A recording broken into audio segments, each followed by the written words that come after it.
आप सोच रहे होंगे कि मैं इतना क्यों मुस्कुरा रही हूँ। वो है ना कि तुम इतना जो मुस्कुरा रहे हो, क्या गम है जिसको छुपा रहे हो।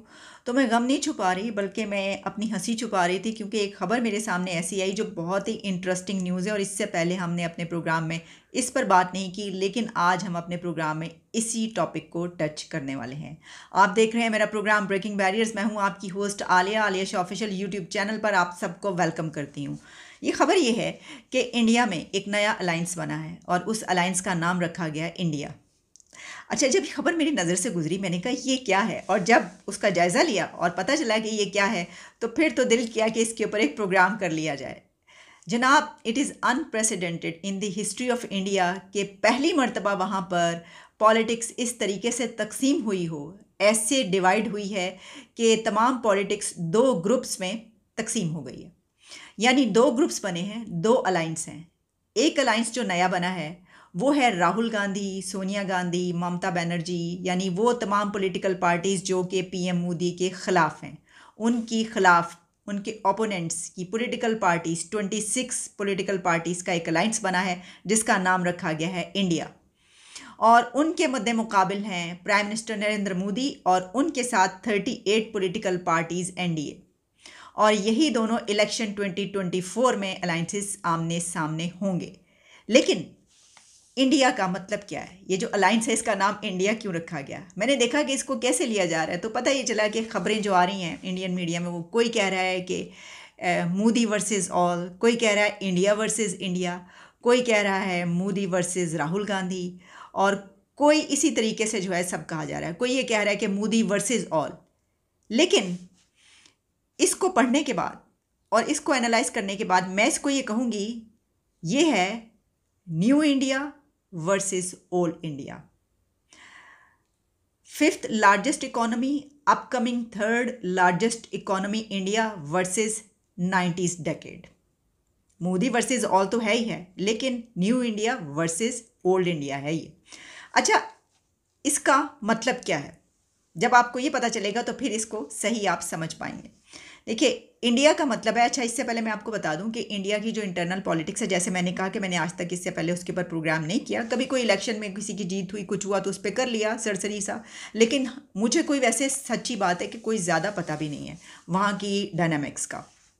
लेकिन हाँ, ऊपरी ऊपरी पता है कि कितनी पॉलिटिकल पार्टीज़ बड़ी कुछ जो हैं, क्या चल रहा है पंजाब में, क्या चलता है, और राहुल गांधी और मोदी के बीच जो एक है ऑपोजिशन, उसका पता चलता रहता है, स्टेटमेंट्स आती रहती हैं, इससे ज़्यादा नहीं।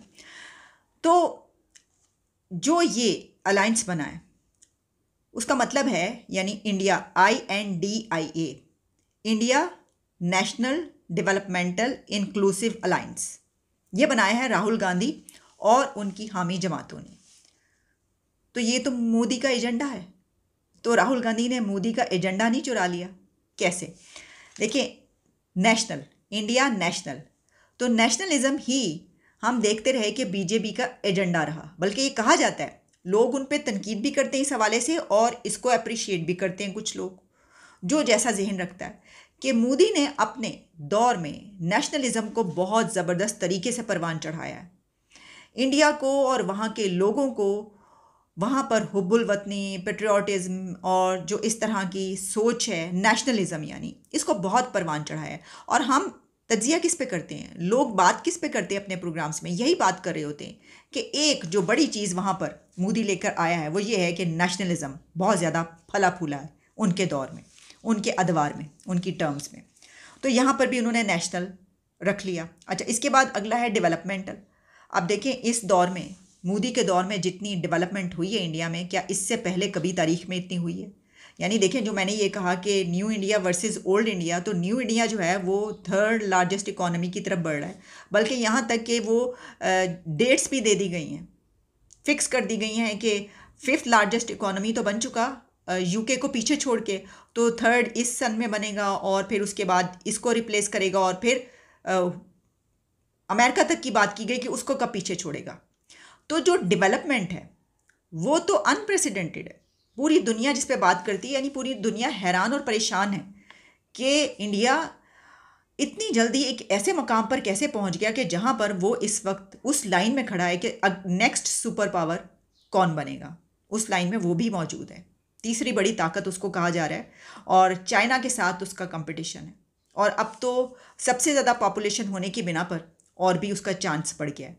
लेकिन जो डेवलपमेंट्स है वो उसमें सिर्फ यही नहीं, ऐसी ऐसी डेवलपमेंट्स, यानी इंडिया ने जितनी तरक्की की है, तो जो मोदी के मुखालफिन हैं यहाँ पर तो ऐसा ही है, बहुत सारी सोशल मीडिया पे भी हम देखते हैं, डिबेट्स चलती हैं, बातचीत होती है कि भाई जहाँ तरक्की पर वो ले गया है वो तो उस तरक्की पर आ गए हैं कि अब अमेरिका दुनिया की सबसे बड़ी सुपर पावर जिसको कहा जाता है, उसके लिए वो 2 मिलियंस जॉब्स क्रिएट कर रहा है, लोगों को बड़े बड़े मुआहदे कर रहा है, और उनको जहाज़ों के बड़े बड़े एग्रीमेंट्स हो रहे हैं, और उनको जो है वो पैसा मिल रहा है इतना। यानी दुनिया की जितनी बड़ी ताकतें हैं और जितने बड़े कंट्रीज़ हैं, अमेरिका, अफ्रीका और यूरोपियन कंट्रीज़, उनकी कोशिश ये होती है कि वो अपनी जो बिज़नेस है वो उस मंडी में ले जाएं, इंडिया ले जाएं, और वहाँ से जो है किसी भी तरीके से उनको बिज़नेस मिल जाए। और फिर इसमें हम सबके नाम क्या लें कि जो डेवलपमेंट्स हुई हैं वो तो हम करते रहते हैं, लेकिन हम तो इस वक्त इस एक उसके हवाले से कर रहे हैं ना कि ये जो उन्होंने नाम रखा है, तो ये तो मोदी का ही एजेंडा है जो उन्होंने अपना नाम रख लिया। तो डेवलपमेंटल इस हवाले से अब इंक्लूसिव जो है, तो देखिए इंक्लूसिव पे तफरीक पाई जाती है, यानी ये कि लोग ये कहते हैं, एक परसेप्शन ये भी है, या एक बात ये की जाती है कि जो मुसलमान हैं वो उनको पसंद नहीं करते, या उनकी जो पार्टी है उसको पसंद नहीं करते। लेकिन हमने ये देखा कि अभी कुछ अर्सा पहले जो गुजरात में इलेक्शन हुआ, वहाँ पर मोदी जीत गया बड़े मार्जिन से, और वहाँ पर कहा गया कि मुसलमानों का वोट भी नरेंद्र मोदी को पड़ा है।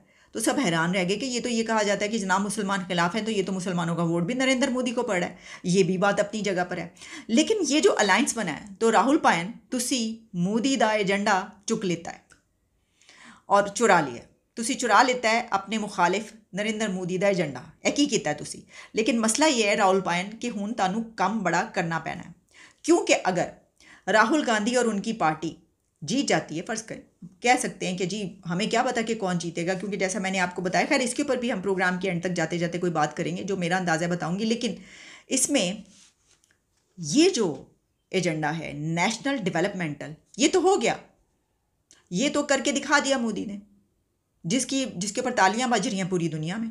एलोन मस्क ये कह रहा है कि उनके मुल्क में मैंने जाना है, मैं तो फ़ैन हूँ। ऑस्ट्रेलियन प्राइम मिनिस्टर कह रहा है you are the boss Modi.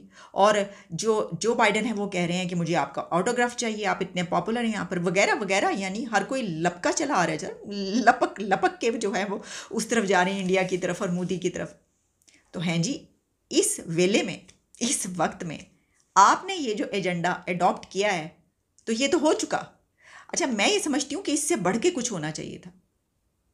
अब ये मैनिफेस्टो है या नहीं है मुझे नहीं पता, ये तो नाम में अगर ये है, इंडिया अगर इसलिए INDIA अगर इससे ये बनता है और बनता है यही मतलब है, तो क्या ये मैनिफेस्टो में है या ये इन्होंने खुद से अब अपना मैनिफेस्टो बनाया है? तो ये तो यानी चुराने वाली बात हुई, क्योंकि ये तो उनका मैनिफेस्टो जो वो करके दिखा गए। एक तो ये बात कि भाई उनका भी यही है जो हमें नज़र आ रहा है, मुझे ये नहीं पता कि रिटर्न क्या है उनका, बीजेपी का भी और जो दूसरी पॉलिटिकल पार्टीज़ हैं, राहुल गांधी की पार्टी का भी क्या है मुझे नहीं पता। लेकिन मैं ये बता रही हूँ कि जो इससे बनता है वो ये है, और जो करके दिखाया गया वो भी ये है। तो जो चीज़ हो गई वो आपको और आगे क्या करके आप दिखाएंगे। हाँ, एक तो ये पॉइंट है कि जो चीज़ हो गई आपने उसी को एजेंडा रख लिया, ये तो नेशनल डेवलपमेंटल तो हो गया और हो रहा है। तो कोई नई चीज़ रखते, कोई कमाल का, मैं समझती हूँ कोई यूनिक सा एजेंडा सामने लाते और उसे कहते कि हम ये करके दिखाएंगे। ठीक है, इन्होंने ये किया तो अब देखिएगा कि हम जो नहीं हुआ उसको करके दिखाएंगे। लेकिन एक और बात इसमें ये है कि अगर ये भी है एजेंडा उनका, तो फिर कहते हैं कि जब कामयाबी जो है वो एक ऐसे पॉइंट पर पहुंच जाए कि जहां से उसको आगे ले जाना हो, यानी कि 5th लार्जेस्ट इकोनॉमी से अब डेट फिक्स हुई हो कि 3rd इस वक्त और 2nd इस वक्त वगैरह वगैरह, तो वहाँ पर ले जाना क्या ये बहुत टफ टास्क नहीं है राहुल गांधी और उनकी हामी पार्टियों के लिए? तो पायन ए बड़ा मुश्किल टाइम ताड़े उत्ते आन लग गया है, क्योंकि आपने अब इसको सस्टेन करना है, सस्टेन नहीं करना बल्कि इससे आगे लेकर जाना है। और अगर आप इसमें फिसले कहीं किसी जगह पर, अगर आप जीत जाते हैं दूसरी पार्टी, तो मैं ये बता रही हूँ कि उसके बाद उनके कंधों पर बहुत ही बड़ी जिम्मेदारी ये है कि एक तो आपने अपना नाम भी ये रख लिया और जो हो चुका आपने उसी को अडॉप्ट किया, लेकिन अब इससे आगे आपको लेकर जाना, आप इससे पीछे मुड़ के नहीं देख सकते। मोदी के बारे में तो कहा जाता है कि उसने वो आया और उसने फतह किया तो उसने पीछे मुड़ के नहीं देखा, मोदी ने भी उसके बाद पीछे मुड़ के नहीं देखा। गुजरात के वो चीफ मिनिस्टर बनने से लेकर उसके बाद जब वज़ीर आज़म बने वहाँ, उसके बाद से लेकर अब तक पीछे मुड़ के नहीं देखा मोदी ने। तो राहुल गांधी अगर आता है तो उनको भी ये देखना पड़ेगा कि अब वो पीछे मुड़ के नहीं देख सकते, उनको आगे ही चलना है। और अगर उन्होंने पीछे मुड़ के देख लिया तो वो पत्थर के हो जाएंगे। सिर्फ वही पत्थर के नहीं होंगे, उनकी पार्टी भी पत्थर की होगी, और ऐसे पत्थर के इस तरीके से बनेंगे कि उनके ऊपर पत्थर पड़ेंगे। लोगों ने वो वट्टे मारने हैं, वो पत्थर मारने हैं कि भाई वो कहाँ पर लेकर गए थे और आप किधर ले जा रहे हैं। ये बड़ा मुश्किल मरहला है, मैं आपको बता रही हूँ। जिथे लै गए ने पायन इंडिया ਨੂੰ ਹੁਣ ਤੁਸੀਂ ਅੱਗੇ ਜਾਣਾ, ਹੁਣ ਤੁਸੀਂ ਪਿੱਛੇ ਨਹੀਂ ਵੇਖ ਸਕਦੇ। ਦੱਸ ਰਹੀ ਹਾਂ ਮੈਂ ਤੁਹਾਨੂੰ, ਜੇ ਤੁਸੀਂ ਵੇਖ ਰਹੇ ਹੋ मेरा प्रोग्राम कि ਤੁਸੀਂ ਇਹ लिख लवो ਹੁਣ। अच्छा देखें, एक तो ये बात मैंने आपको बताई ना। अच्छा, उसी में फिर ये भी बड़ी मज़े के मुझे क्लिप्स देखने को मिले कि जो दोनों के बीच जो है ना वो कुछ, आपको पता ही है फिर ये तो चलता है जब इलेक्शन आने वाले हों, बड़ी गर्मा गर्मी जो है वो। तो एक में जो राहुल गांधी हैं वो ये कह रहे थे कि इनको तो 40% से ज़्यादा सीट नहीं मिलनी, इनको 40% सीट्स मिलनी है। वो ये समझते हैं कि उनको 40% सीट्स मिलेंगी। अच्छा, उसके मुकाबले में जो नरेंद्र मोदी ने तकरीर की तो उन्होंने कहा कि ये बंच ऑफ करप्ट लोगों का टोला, और इनके साथ तो जब लोग तस्वीर खड़े होकर बनवाते हैं तो मैं हैरान होता हूँ कि कितनी शर्मनाक बात है, और इंडिया में तो ये ट्रेंड चलना ही नहीं चाहिए। फिर उन्होंने उनकी जो डायनेस्टिक पॉलिटिक्स है उसको बड़ा तनकीद का निशाना बनाया। तो दोनों तरफ आग है बराबर लगी हुई, यानी खूब ज़ोरदार किस्म का जो है वो इस वक्त रस्साकशी कह लें या ये कि कैंपेन्स के लिए इलेक्शन के करीब ऐसा तो होता ही है। लेकिन अब इस पर अगर हम बात करें कि कौन जीतेगा, तो कौन बनेगा करोड़पति नहीं, बल्कि कौन बनेगा अगला वज़ीर आज़म। तो जैसा मैंने आपको कहा कि मुझे नहीं मालूम, इसकी वजह ये कि मुझे वहाँ की जो है इंटरनल पॉलिटिक्स में उसको फॉलो नहीं करती। हम तो अपनी जो है वो इंटरनेशनल प्रोग्राम्स जो हैं, फॉरेन अफेयर्स पे इतना प्रोग्राम कर रहे होते, फिर भी खैर अपने पे तो बहुत ज़्यादा जो चीज़ें चल रही हैं बड़ी ही कुछ इंटरेस्टिंग है, उसमें तो नज़र रहती है हमारी।